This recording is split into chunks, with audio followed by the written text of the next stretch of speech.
Hello and welcome everyone the online गुरु में मैं सुनील शर्मा आप सभी का स्वागत करता हूं। आप सभी जानते हैं कि RIMC जून 2023 का जो एग्ज़ाम था वो 3 जून 2023 के दिन लिया गया था। आप सभी ये भी जानते हैं कि एंट्रेंस एग्ज़ाम में मैथमेटिक्स का पेपर होता है, उसके बाद जनरल नॉलेज का पेपर होता है और उसके बाद लास्ट में इंग्लिश का पेपर आपसे लिया जाता है। तो सबसे पहले हम लोग अभी इस सीरीज़ के अंदर मैथमेटिक्स के पेपर को सॉल्व कर रहे हैं। एंड अगर आप नेक्स्ट या अपकमिंग सेशंस में RIMC RMS सैनिक स्कूल जैसे एंट्रेंस एग्जाम्स देने वाले हैं और चाहते हैं हमारे साथ जुड़कर ऑनलाइन क्लासेस के थ्रू लाइव सेशंस के थ्रू प्रिपेयर करना, तो दिया गया नंबर है 7737653468। इस पर आप व्हाट्सएप करके एक टाइम अलॉट कीजिए, उस टाइम पे कॉल करके आप सारी डाउट सारे क्वेरीज को हमसे सॉल्व करवा सकते हैं। तो चलिए शुरू करते हैं। आज का सेशन शुरू करूं उससे पहले आपसे एक आग्रह रहेगा कि इस वीडियो को लाइक और शेयर जरूर कर दीजिएगा, ताकि जितने भी स्टूडेंट्स देकर आए थे या जितने स्टूडेंट्स इनकी अपकमिंग एग्जाम्स की प्रिपरेशन कर रहे हैं वो इन क्वेश्चन पेपर के अकॉर्डिंग अपने पैटर्न को रखें और उसके अकॉर्डिंग तैयारी करें। तो पेपर का हेडर हटा देते हैं भाई। RIMC का पेपर है, एंट्रेंस एग्जाम है, जून 23 है, मैथमेटिक्स का है, सॉल्व करने के लिए 1 आवर 30 मिनट्स मिलते हैं, 200 मार्क्स का पेपर है। एंड अगर कोई बच्चा इसमें 50% भी लेकर आ जाता है तो वो डेफिनेटली यहाँ पे सिलेक्ट हो जाता है। बहुत रेयर ही केसेस बचते हैं जहाँ पे 50% लाने के बाद भी बच्चे का सिलेक्शन नहीं होता। रीज़न बस इतना सा है क्योंकि पेपर का लेवल अपने आप में ये बहुत स्टैंडर्डाइज्ड रखते हैं, तो बच्चों के लिए थोड़ा सा मुश्किल होता है। तो चलिए पार्ट ए से स्टार्ट कर रहे हैं। पार्ट ए में आप जानते हैं 5 मार्क्स के क्वेश्चन होते हैं, 20 क्वेश्चंस होते हैं 5 मार्क्स के, जो मिला के आपको 100 मार्क्स यहाँ पे अवेलेबल करवाएंगे। अब यहाँ पे क्वेश्चंस को सॉल्व करना शुरू करते हैं। पहले क्वेश्चन में दिया गया है, before a soccer game between north and south there were 5 predictions. अब प्रेडिक्शंस का मतलब है प्रोबेबिलिटी से रिलेटेड क्वेश्चन आया है और ऑलरेडी हमने प्रोबेबिलिटी पढ़ी भी थी। यहाँ पे क्वेश्चन में बोला गया है कि भाई ये 5 सिनेरियो बन सकते हैं। 5 सिनेरियो कौन कौन से हैं कि there won't be a draw, match draw नहीं होने वाला है। नंबर 2, नॉर्थ जो है वो स्कोर करेगा, मतलब एटलीस्ट एक स्कोर तो करेगा ही करेगा। नॉर्थ जीत जाएगा, नॉर्थ नहीं हारेगा। अच्छा, नॉर्थ जीतेगा और नॉर्थ नहीं हारेगा मतलब दोनों ही केस कैसे हैं, सेम केस हो जाते हैं यहाँ पे। तो सेम केस की प्रोबेबिलिटी भी आगे देखेंगे। And 3 goals were made in total. इन प्रोबेबिलिटी के अकॉर्डिंग आपको बोला है that it turned out exactly 3 of these predictions turned out to be true. इनमें से 3 ही थे जो करेक्ट थे। अब बहुत सारे प्रोबेबिलिटीज हैं, आप अज्यूम करना स्टार्ट कीजिए। चलो अगर मैं मान के चलता हूं there won't be a draw, ये वाला सिचुएशन ठीक हुआ होगा कि मैच ड्रॉ नहीं हुआ है, दोनों में से कोई एक जीता है। दूसरी सिचुएशन में यहाँ पे लेता हूं कि B will score against south, B ने स्कोर किया है, ठीक है, नॉर्थ ने स्कोर किया है यहाँ पे। एंड नंबर ई को मैं लेता हूं, वो क्या कह रहा है, 3 goals were made in total, total 3 goals वहां पे बनाए गए थे। अब एक बात सुनना, मैंने सी और डी को क्यों नहीं लिया। सी और डी का बेसिक मतलब दोनों में ही क्या है, सेम है। अगर मैं इनको किसी के साथ भी रखूंगा तो मुझे सिर्फ एक ही सिचुएशन लेनी पड़ेगी। क्यों? क्योंकि क्या है कि सिर्फ 3 ही प्रिडिक्शंस यहाँ पे ट्रू हुए हैं। तो अगर मैं बोलता हूँ कि नॉर्थ जीता है और इसके साथ मैं बोलता हूँ कि ड्रॉ नहीं हुआ है, तो बस ये तो 2 ही सिचुएशन हुई ना, तीसरा सिचुएशन तो आया ही नहीं। इनके साथ अगर मैं बोलता हूँ कि नॉर्थ ने स्कोर किया तो पॉसिबल है, लेकिन आगे पॉसिबिलिटी सही नहीं बनती। तो ऐसे में ए बी और ई को मैं मानता हूँ कि सही है। तो इस केस के अंदर मैं क्या कह सकता हूँ, इस केस में मैं कह सकता हूँ कि कोई भी मैच ड्रॉ नहीं हुआ है। सेकेंड थिंग, मैं क्या कह सकता हूँ कि नॉर्थ ने स्कोर किया है, और यहाँ पे नॉर्थ ने स्कोर किया है मतलब एटलीस्ट एक स्कोर तो किया ही होगा। And 3 goals were made, total goal कितने यहाँ पे बनाए गए, 3 गोल बनाए गए। तो इसका मतलब है कि साउथ ने कितने गोल बनाए होंगे, 2 गोल बनाए होंगे। अब अगर साउथ ने 2 गोल बनाए होंगे तो बताओ विनर कौन है। तो आप बोल सकते हैं कि विनर कौन हो जाएगा, साउथ इसका विनर हो जाएगा। सेकेंड थिंग, पूछा क्या गया है, फाइनल स्कोर बताना है। तो देखो आराम से आप बोल पा रहे हैं कि अगर साउथ ने 2 बनाया है तो नॉर्थ ने 1 बनाया है। तो स्कोर क्या हो जाएगा कि साउथ के 2 गोल हैं और नॉर्थ के जो गोल हैं वो कितना है, 1 है। अब आप चाहें तो इसे रेशो में भी डिपिक्ट कर सकते हैं, ठीक है। अगर आप चाहें तो इन्हें एग्जैक्ट नंबर ऑफ गोल्स में भी बता सकते हैं। तो पहले क्वेश्चन का आंसर हो गया। दूसरे क्वेश्चन पे चलते हैं। सेकंड क्वेश्चन आपका बोलता है कि find a natural number x and y जो इस इक्वेशन को सेटिस्फाई करेगा। और इक्वेशन क्या है, इक्वेशन कहता है X square minus Y square is equals to 11।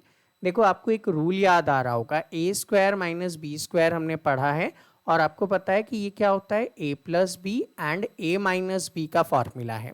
तो अगर a प्लस बी और a माइनस बी का फॉर्मूला है तो मैं यहाँ पे लिख सकता हूँ कि x plus Y and x minus Y is equals to 11। देखो ये 2 ब्रैकेट में बन गए तो इसको मैं 1 इंटू 11 या फिर 11 इंटू 1 भी लिख सकता हूँ, लेकिन पहला ब्रैकेट प्लस का है तो प्लस करने पे 1 आएगा, थोड़ा ठीक नहीं लग रहा, 11 आएगा मानना थोड़ा बेहतर है, तो 11 इंटू 1 लिख देता हूँ। तो इस अकॉर्डिंग क्या सीन बनता है, x plus Y is equals to 11 and x minus Y is equals to 1। अगर मैं क्या कर दूं, दोनों ही इक्वेशन को ऐड कर देता हूं तो ये दोनों कट जाएंगे, क्या हो जाएगा 2x is equals to 11 plus 1 12। So x की वैल्यू आ जाएगी 12/2, यानी कि x की वैल्यू क्या आ गई 6। अब इसी वैल्यू को मैं पहले इक्वेशन में अगर पुट करता हूं कि x plus Y is equals to 11 था तो 6 plus Y is equals to 11, तो y is equals to 11 minus 6, यानी कि y की वैल्यू आ जाएगी 5। तो भैया नंबर मिल गए ना मुझे 6 और 5, तो आंसर क्या हो जाएगा यहाँ पे 6 और 5 हो सकता है। अब चेक करके देख लें, चेक करके भी तो देखना है। बोथ सिनेरियो के अंदर a square minus B square किस में बदल जाएगा, a plus B and a minus B में। चेक करो a प्लस बी 6 प्लस 5 11 आता है ना, आ गया। और a माइनस बी यानी कि 6 माइनस 5 क्या हो गया, वहाँ पे 1 हो गया। तो आपकी पॉसिबिलिटीज बिल्कुल सेट है। नेक्स्ट थर्ड क्वेश्चन पे आते हैं हम लोग। List all the divisors of n where n is equals to 13 square multiplied by 29। देखो 13 स्क्वायर को मैं लिख सकता हूँ 13 इंटू 13 एंड 29। अगर आप देखेंगे तो 13 हुआ चाहे 29 हुआ, दोनों ही कैसे नंबर हैं, प्राइम नंबर्स हैं। और प्राइम नंबर्स का और कोई डिवीजर नहीं होता इंसीड 1 और इटसेल्फ। तो मैं यहाँ पे डिवीजर क्या क्या लिख सकता हूँ, तो इनके डिवीजर्स हैं, पहला डिवीजर क्या हो जाएगा 1 हो जाएगा। इसके बाद डिवीजर क्या हो जाएगा, देखो इन तीनों को मल्टीप्लाई किया तो किससे डिवाइड हो सकते हैं, ये 13 से डिवाइड हो सकते हैं। और किससे डिवाइड हो सकते हैं, ये 29 से डिवाइड हो सकते हैं। और 13 इंटू 13 कितना होगा, तो आप कह सकते हैं कि 169। भैया ये 169 से भी डिवाइड हो सकते हैं। उसके बाद 13 इंटू 29 क्या होगा, तो 377, ये इससे भी डिवाइड हो सकते हैं। और 13 इंटू 13 इंटू 29 भैया अपने आप से भी तो डिवाइड हो सकते हैं, तो 4901। तो ये इनके कुछ डिवीजर्स हैं जो बड़े ही आसानी से आप लोग यहाँ पे आंसर कर सकते थे। अगले क्वेश्चन पे मूव ऑन करते हैं। क्वेश्चन नंबर 4 आपको बोल रहा है एटलीस्ट 1 सॉल्यूशन आपको बताना है, ठीक है। एटलीस्ट 1 सॉल्यूशन होना चाहिए क्रिप्टोग्राम का। तो क्रिप्टोग्राम में हमने इसे पढ़ा था कि इसको लिखना कैसे होता है, एक सीक्वेंस में लिखो आई के नीचे क्या है HE, अगेन HE। देखो 1 2 3 4 5 6 7 8 टाइम्स है, तो 1 टाइम 2 टाइम, ये 3 time 4 time 5 times 6 time 7 time और 8 टाइम लिख दिया। और इनका सम करने पे आपको क्या मिलता है, US मिलता है। अब मैं प्रेडिक्शंस करूंगा इन नंबर्स के लिए। सपोज मैंने E की जगह माना है 8, तो 8 कितने टाइम्स है, 8 टाइम्स है, तो 8 8 जा 64, 64 और I की जगह मान लेता हूं मैं 1, तो 64 और 1 65 हो जाएगा। तो यहाँ पे 5 हो गया, ये 6 हो गया, तो S की वैल्यू क्या आ गई, S की वैल्यू 5 आ गई। अब H की वैल्यू निकालनी है और ऊपर 6 आ चुका है और नीचे U इकलौता नंबर होगा, तो अज्यूम करो कि H की वैल्यू 0 है, ठीक है। तो सारे 0 ऊपर का 6 प्लस किया तो U की वैल्यू क्या हो जाएगी, 6 हो जाएगी। ये एक एग्जैक्ट नंबर हो गया। अब अगर आपको चेक करना है अपने आंसर को तो I की जगह 1 लिख दो, HE की जगह देखो 0 8 लिख दो, ऐसे लिखते जाओ। लास्ट में सम अप करोगे तो US की जगह आपको ऑटोमेटिक नंबर क्या मिल जाएगा, 65 मिल जाएगा। तो सॉल्व करके आप आसानी से ये नंबर दे सकते हैं। एटलीस्ट 1 सॉल्यूशन बोला था हमने, 1 सॉल्यूशन निकाल दिया। अदर प्रोबेबल सॉल्यूशन भी हो सकते हैं और वो सारे सॉल्यूशंस इसके करेक्ट आंसर होंगे। नेक्स्ट आते हैं क्वेश्चन नंबर 5 पे। Find at least 2 pairs of natural number जो सेटिस्फाई करते हैं इस इक्वेशन को। इक्वेशन क्या है, 2x cube is equals to y की पावर 4। तो मैं लिख सकता हूँ x cube is equals to y की पावर 4 अपॉन 2। तो मुझे क्या करना पड़ेगा, अज्यूम करना पड़ेगा y की और x की वैल्यू। अच्छा सपोज करो मैं यहाँ पे ना y की वैल्यू 1 अज्यूम करता हूँ, तो 1 की पावर 4 1 ही होगा, 2 से डिवाइड करूंगा तो 1/2 हो गया। तो x कोई नंबर लाना पॉसिबल नहीं है। सपोज करता हूँ मैं y की जगह मैंने 2 लिखा है, तो 2 इंटू 2 इंटू 2 इंटू 2 अपॉन में 2 है, 2 से 2 काट दिया तो यहाँ पे क्या बच गया, x का cube is equals to 2 into 2 into 2, यानी कि x का क्यूब इज इक्वल्स टू 2 का क्यूब। बेस सेम होता है, पावर सेम होते हैं, तो मतलब x की वैल्यू क्या आ जाएगी, 2 आ जाएगी। चलो एक सॉल्यूशन मिल गया, मुझे 2 सॉल्यूशन देने थे। दूसरा, ऐसे ही मैं 2 के मल्टीपल्स ही खोजूंगा क्योंकि 2 से डिवाइड हो जाएगा। तो बिना टाइम लिए हुए मैं आपको बताता हूँ 16 कैसे, तो देखो 16 इंटू 16 इंटू 16 इंटू 16 डिवाइड किससे होगा, 2 से, 2 से डिवाइड दिया तो 8। देखो 16 16 16 और 8 की जगह मैं लिख सकता हूँ 16 की पावर 3 मल्टीप्लाइड बाई 8 की पावर 3। तो यहाँ पे x की power 3 is equals to this, तो क्या हो जाएगा 16 और ये 2 हो जाएगा, सॉरी 2 का क्यूब है ये, तो 16 2 ज़ा 32। तो यहाँ पे आपका आंसर क्या आ जाएगा 32। ऐसे ही अपकमिंग नंबर्स भी आप क्या कर सकते हैं, आइडेंटिफाई करके लिख सकते हैं। अगले क्वेश्चन पे आते हैं, क्वेश्चन नंबर 6। बोला है the year 2009 has the following property. क्या प्रॉपर्टी है, no matter how one rearrange the digit one cannot obtain a smaller digit number। ठीक है, आप इससे छोटा नहीं ला सकते, a smaller 4 digit number, इससे छोटा 4 अंकों का कोई नंबर नहीं आएगा। दूसरी चीज मतलब यही सबसे छोटा यहाँ पे रहेगा। दूसरी चीज, और जीरो से आप स्टार्ट नहीं कर सकते, तो ऐसे ही कोई नंबर बताओ। तो 2009 के बाद आपने 2010 सोचा, आपने 2010 को अज्यूम किया, तो जीरो से नहीं लिख सकते, तो आप 1002 लिख सकते हैं ना इसको, और ये तो 2009 से छोटा नंबर हो गया, तो 2010 नहीं चलेगा। सेम एज 2011 को आपने अज्यूम किया, तो आप लिख सकते हैं ना 1012, भैया ये भी इससे छोटा हो गया, नहीं चलेगा। फिर आप अज्यूम करो 2012। अब 2012 को अगर आप छोटा करना चाहते हो ना, तो आप क्या कर सकते हैं, यहाँ पे लास्ट में जो 12 है वो 12 किस में कन्वर्ट हो सकता है, 2021 में कन्वर्ट हो सकता है, पहली चीज। तो उससे छोटा नंबर तो नहीं आया। हाँ, लेकिन आप ये बोल सकते हैं, क्या बोल सकते हैं कि इसको अगर ऐसे लिखा जाए 1021 तो छोटा हो गया, या फिर 1012 लिखोगे तो भी क्या हो गया, इस नंबर से छोटा नंबर आ गया, मतलब ये भी नहीं होगा। तो ऐसे करते करते हम लोग पहुंच गए 2022 पे। 2022 को कितना भी जंबल करोगे ना, तो वो 2022 ही रहने वाला है। ठीक है, तो ऐसे में आपका आंसर क्या हो जाएगा, 2022 हो जाएगा। अगले क्वेश्चन पे चलते हैं, और ये क्वेश्चन अपने आप में बहुत वियर्ड क्वेश्चन था आप लोगों के लेवल के अकॉर्डिंग, कि भाई क्लास 7th के 6th के बच्चे से इस लेवल के क्वेश्चन पूछे जाते हैं जो कहीं से भी जस्टिफाइड नहीं है। देखिएगा, तो an alien from a planet Tau Ceti e, और ये एक्सक्लेमेशन मार्क लगा हुआ है, क्या लगा हुआ है, एक्सक्लेमेशन मार्क। एक्सक्लेमेशन मार्क का मतलब होता है कि सडन कोई आवाज निकलती है ना, तो वहां पे एक्सक्लेमेशन मार्क आता है। मैं कई बार देख रहा था तो लोगों ने इसको ना आई तक बना दिया है, मतलब लोगों को आई और एक्सक्लेमेशन मार्क में भी डिफरेंस नहीं पता है। आप खुद देखेंगे यूट्यूब पे बहुत सारे ऐसे हैं जिन्होंने सॉल्यूशंस अवेलेबल करवाए हैं और उन्होंने ना इसको आई लिखा है।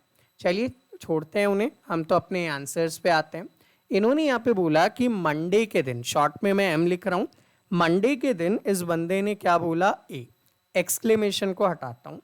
ट्यूसडे के दिन इस बंदे ने बोला ए वाई, ठीक है। वेंसडे के दिन इसने बोला ए वाई वाई ए, ठीक है। और उसके बाद थर्सडे के दिन इसने क्या बोला, तो थर्सडे के दिन बोला A double Y A Y A Y.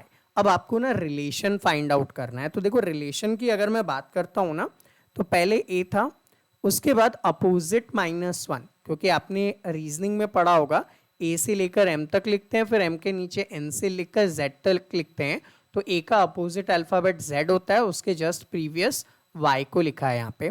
तो आप यहाँ पे रूल बना सकते हैं कि अपोजिट अल्फाबेट -1। उसके बाद अगर देखेंगे तो AY तो ऑलरेडी था, क्या किया इसने, AY का उल्टा करके भी लिख दिया, तो यहाँ पे रिवर्स ऑर्डर इन्होंने चला दिया। इसके बाद यहाँ पे देखो क्या हुआ, AYY तो लिखा हुआ था ना, अब देखो A का अपोजिट Y और Y के अपोजिट A, तो जस्ट क्या किया इसको, तो जस्ट इसको क्या कर दिया, आप बोल सकते हैं कि अपोजिट -1 के फॉर्मेट में वापस लिखा है। तो फ्राइडे को क्या कर सकते हैं, तो फ्राइडे को आप क्या कर देंगे, इसका रिवर्स ऑर्डर कर देंगे। तो रिवर्स ऑर्डर क्या होगा, AYYA YAAY तो आपका एक्चुअल नंबर है, अब रिवर्स में लिखो इसको, तो A की जगह Y और Y की जगह A लिखूंगा, तो YAAY फिर AYYA लिख दूंगा।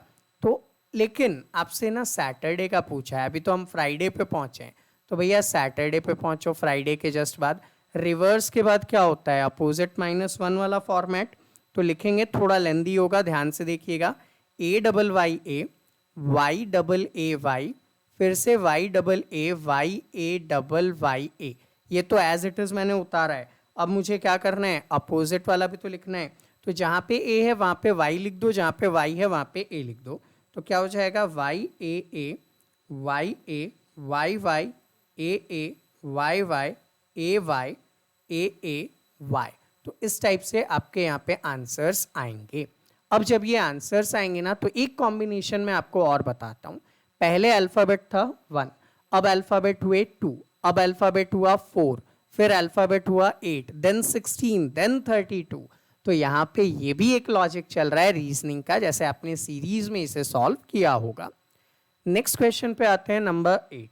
नंबर 8 क्वेश्चन बोलता है, for every 7 mathematician there is a philosopher and every 9 philosopher there is also a mathematician. तो इस अकॉर्डिंग मुझे ये बताना है कि फिलोसोफर ज़्यादा है या फिर मैथमेटिशियन ज़्यादा है। तो भैया देखो, पहले तो मुझे कोई नंबर मानना पड़ेगा, तो देखो 7 और 9 का कॉम्बिनेशन यहाँ पे दिख रहा है, तो मैं अज्यूम करता हूँ let the number is equals to 7 × 9 that is 63। अब स्टेटमेंट क्या बोल रहा है, स्टेटमेंट ये बोल रहा है कि अगर 7 मैथमेटिशियन है, मैं सिर्फ शॉर्ट में लिख रहा हूँ, आप लोग पूरी स्पेलिंग लिखते रहें, 7 मैथमेटिशियन है तो 1 फिलोसोफर है यहाँ पे, ठीक है। इस अकॉर्डिंग अगर टोटल 63 मैथमेटिशियन थे तो फिलोसोफर कितने आएंगे, तो भाई 63 divided by 7 is equals to 9, तो कितने फिलोसोफर आ गए, 9 फिलोसोफर। अब इसी लॉजिक के अकॉर्डिंग इन्होंने क्या बोला है कि 9 फिलोसोफर हैं तो एक मैथमेटिशियन आता है, सेम एज हमने कितना माना था 63, 9 से डिवाइड दोगे तो कितने मैथमेटिशियन आएंगे, 7 मैथमेटिशियन आएंगे। यहाँ पे फिलोसोफर कितने आए, 9 आए। बताओ दोनों में ज्यादा कौन है, तो आप बोलोगे सर 9 ज्यादा है, और 9 क्या लिखा है, फिलोसोफर, तो विच वन इज मोर, तो आंसर हो जाएगा फिलोसोफर इज मोर, ठीक है, philosopher is your answer. Next, सारे क्वेश्चन ना लॉजिकल क्वेश्चन थे, मतलब एज सच आपसे कुछ ज्यादा कैलकुलेशन नहीं करवाया, बट लॉजिकल आंसर्स आपसे पूछे गए थे। अगला क्वेश्चन देखो, 3 diggers can dig 3 pitch in 3 hours। आपको मेरा वो शॉर्टकट याद होगा MDH, मैंने आपको बताया था men day hour, और अगर वर्क आता है तो अपॉन में इफिशियंसी यानी कि वर्क को भी लगा देते हैं, M1 D1 H1 E1 M2 D2 H2 E2। अब क्वेश्चन में क्या क्या गिवन है, देखो 3 diggers तो men गिवन है, ठीक है, यहाँ पे 3 hours तो R गिवन है, और 3 pits उनकी इफिशियंसी या उनका वर्क गिवन है, तो मैं लिख सकता हूँ 3 men 3 hours upon the work that is 3। दूसरे में क्या बोला है, 6 diggers हो जाएंगे, तो men की जगह 6, कितने आवर्स हैं, 5 आवर्स हैं, तो 5 से इंटू किया, और कितने पिचेस यहाँ पे बनाने हैं आपको वो बताना है, तो x लगा दिया मैंने इसकी जगह। सॉल्व कर दो, क्रॉस मल्टीप्लाई करोगे तो 9x इज इक्वल्स टू 3 × 6 × 5, तो x की वैल्यू हो जाएगी 3 × 6 × 5 अपॉन 9, 3 1 ज़ा 3, 3 3 ज़ा 9, 3 से ये हो जाएगा 3 2 ज़ा 6, 2 टाइम्स, तो x की वैल्यू क्या आई, 10। तो आपका आंसर क्या होगा, कितने पिचेस वहाँ पे डिग किए जा सकते हैं, तो 10 pitches can be dig there. अगले क्वेश्चन पे आते हैं, number 10th question. 10th question आपको बोल रहा है कि x की वैल्यू आपको बतानी है। देखो x राइट हैंड साइड पे, मैं राइट पे ही छोड़ देता हूँ, 2/73 प्लस, सॉरी प्लस नहीं, बाकी चीज़ों को लेफ्ट हैंड साइड पे लाएंगे तो माइनस हो जाएगा, -1/60 -1/219 and -1/292 is equals to 1/x, यहीं छोड़ देता हूँ। आपको सिंप्लीफिकेशन आता ही है, addition and subtraction of fractions. तो एलसीएम निकालेंगे, जब आप एलसीएम निकालेंगे तो 4380 आपका एलसीएम आ जाएगा। डिवाइड दो, 73 से 4380 को डिवाइड दोगे तो 60 आएगा, 62 ज़ा 120 माइनस 60 से डिवाइड दोगे तो 73 आ जाएगा, 219 से डिवाइड दोगे 20 आएगा और यहाँ पे 15 आएगा, तो 1/x। अब इसको सॉल्व करो, 120 माइनस 73 माइनस 20 माइनस 15 तो आ जाएगा 12, 12/4380 is equals to 1/x। Cross multiply कर लें, 12x इज इक्वल्स टू 4380, तो x क्या होगा 4380 डिवाइडेड बाई 12। 12 से जब डिवाइड देंगे तो आ जाएगा 365, तो x की वैल्यू क्या है यहाँ पे 365 है। तो अभी तक हमने क्या किया, टोटल 10 क्वेश्चंस को सॉल्व किए हैं। एंड आपके लिए एक रिमाइंडर है, अगर आप हमारे साथ जुड़कर RIMC, RMS, सैनिक स्कूल या नवोदय विद्यालय जैसे एंट्रेंस एग्जाम्स की प्रिपरेशन करना चाहते हैं तो डिटेल्स के लिए इस नंबर पे आप व्हाट्सएप के थ्रू डिटेल्स ले सकते हैं एंड हमारे साथ जुड़कर ऐसे ही बिंदास तैयारी कर सकते हैं जिससे नेक्स्ट अटेम्प्ट आप आसानी से क्लियर कर सकें। तो यहाँ पे मैं इस वीडियो से अलविदा लेता हूँ। अगर इस सेशन पे आपके 100+ लाइक्स मुझे दिखते हैं तो पार्ट 2nd 3rd उसी टाइम आपके लिए अपलोड किया जाएगा। तो ज़्यादा से ज़्यादा इस वीडियो को शेयर कीजिए, ज़्यादा से ज़्यादा इसे लाइक कीजिए ताकि हम आपके लिए 2nd पार्ट भी अपलोड कर सकें। तो मिलते हैं आपसे अगले सेशन में, तब तक के लिए जय हिंद।